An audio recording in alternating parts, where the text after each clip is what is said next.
Hello everyone and welcome back to Math Board Master. আৰম্ভ কৰোঁ আমাৰ আজিৰ সেশনটো। তো আজিৰ সেশনটোত আমাক যদি এটা স্কোয়াৰ ৰুট দিয়া আছে আৰু স্কোয়াৰ ৰুটৰ ভিতৰত নেগেটিভ নাম্বাৰ দিয়া আছে তেনেহ'লে এই স্কোয়াৰ ৰুটটোৰ যোনটোক আমি প্ৰিন্সিপাল স্কোয়াৰ ৰুট বুলি কওঁ তাৰ ভ্যালুটো কি হ'ব সেইটো আমাক উলিয়াব দিছে। ওকে, তো ইয়াৰ কাৰণে এটা বহুত ইম্পৰ্টেণ্ট প্ৰপাৰ্টি আমি মনত ৰাখিব লাগিব। চ' লেটছ সে আমাৰ তাত আছে এটা স্কোয়াৰ ৰুট, এই স্কোয়াৰ ৰুটত আছে দুটা নাম্বাৰ প্ৰডাক্টত আছে a ইনটু b আৰু ইয়াতে a পজিটিভ হয়, এইটো হৈছে এটা পজিটিভ নাম্বাৰ আৰু বিও হৈছে এটা পজিটিভ নাম্বাৰ। চিম্পল মানি লওঁ যেনিবা 6 আছে a ইনটু b, তাতে a ভ্যালু 2 হয়, b ভ্যালু 3 হয়, 2 ইনটু 3 6 হয়, তো স্কোয়াৰ ৰুট অফ 6 হয়। তো এই বস্তুটোক আমি কেনেকৈ লিখিব পাৰোঁ? Square root of a into square root of b এনেকৈ লিখিব পাৰোঁ। তো যিহেতু দুইটাই পজিটিভ নাম্বাৰ হয়, তো আমি এইটোক স্কোয়াৰ ৰুট অফ a বিক আমি equals to product of square root of a and square root of b এনেকৈ লিখিব পাৰোঁ।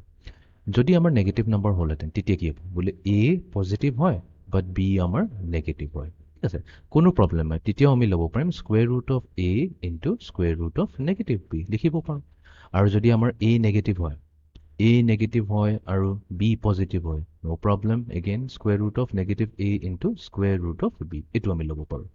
বাট যদি আমাৰ দুইটাই নেগেটিভ নাম্বাৰ হয়, square root of a into square root of b, তেনেহ'লে এটা টেম্পটেশ্যন আহিব মনত, বোলে মই এইটোতো এনেকৈ লিখিব পাৰিলোহেঁতেন square root of negative a multiply two square root of negative b, but এইটো মনত ৰাখিব এইটো নহয়, এইটো কাম নকৰে, এইটো ৰুল এলাউড নহয়। যদি দুইটাই নেগেটিভ নাম্বাৰ হয় স্কোয়াৰ ৰুটৰ ভিতৰত, তাক আমি ভাঙি পেলাই এনেকৈ লিখিব নোৱাৰোঁ। তো এই ৰুলটো আমি ইয়াতে ইউজ কৰিম। তো আমাৰ তাত কি আছে? স্কোয়াৰ ৰুট অফ নেগেটিভ 52 আছে, কোনো প্ৰব্লেম নাই, এইটোক আমি এনেকৈ লিখিব পাৰোঁ স্কোয়াৰ ৰুট অফ নেগেটিভ 52 নলৈ পেলাই আমিতো এনেকৈ লিখিব পাৰোঁ নেগেটিভ 1 ইনটু 52, নেগেটিভ 1 ইনটু 52, এইটো ৰুল এপ্লাই হ'ব। তো আমি কি কৰিব পাৰিম ইয়াতে?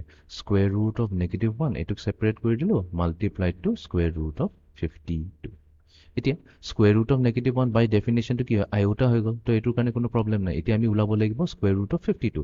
এতিয়া স্কোয়াৰ ৰুট অফ 52 ওলাবৰ কাৰণে আমি কি কৰিম? 52 প্ৰাইম ফেক্টৰাইজেশ্যন কৰি ল'ম। তো 52 কি হ'ব? 2 ইনটু 26 হৈ গ'ল 52, 2 টাইমছ 26 হৈছে 52, আকৌ 26কতো আমি কৰিব পাৰোঁ 2 টাইমছ 13। তো এতিয়া গোটেইখিনি প্ৰাইম নাম্বাৰ আহি গ'ল, তো তাৰ মানে 52ক আমি কেনেকৈ লিখিব পাৰোঁ? 2 ইনটু 2 ইনটু 13 বা 2 স্কোয়াৰ ইনটু 13 এনেকৈ লিখিব পাৰোঁ। তো এই 52ক আমি কি লিখিম? 2 স্কোয়াৰ টাইমছ 13। তো এতিয়া আমি কি কৰিম? এইটো ৰুল এপ্লাই কৰিম। তো ইয়াতে হৈ গ'ল iota multiply two square root of 2 square multiply two square root of 13। তো এইটো হৈ গ'ল আমাৰ আইওটা ইনটু, তো স্কোয়াৰ ৰুট অফ 2 স্কোয়াৰ কি হৈ যাব? 2 হৈ যাব, ইনটু স্কোয়াৰ ৰুট অফ 13 টো 13 থাকিব। এতিয়া গোটেইখিনি যদি আমি কম্বাইন কৰি লিখোঁ তেনেহ'লে আমি পাম 2 স্কোয়াৰ ৰুট অফ 13 ইনটু আইওটা। তো স্কোয়াৰ ৰুট অফ নেগেটিভ 52 এইটো যোনটো আমাক কুৱেশ্যনটো দিছিলে, তো ইয়াৰ ফাইনেল ভেলু আহিব 2 টাইমছ স্কোয়াৰ ৰুট অফ 13 আইওটা। তো এনেকুৱাকৈ আমি এটা প্ৰিন্সিপাল স্কোয়াৰ ৰুট, যদি স্কোয়াৰ ভিতৰৰ নাম্বাৰটো নেগেটিভ হয়, আমি এনেকুৱাকৈ কেলকুলেট কৰি ওলাব পাৰোঁ।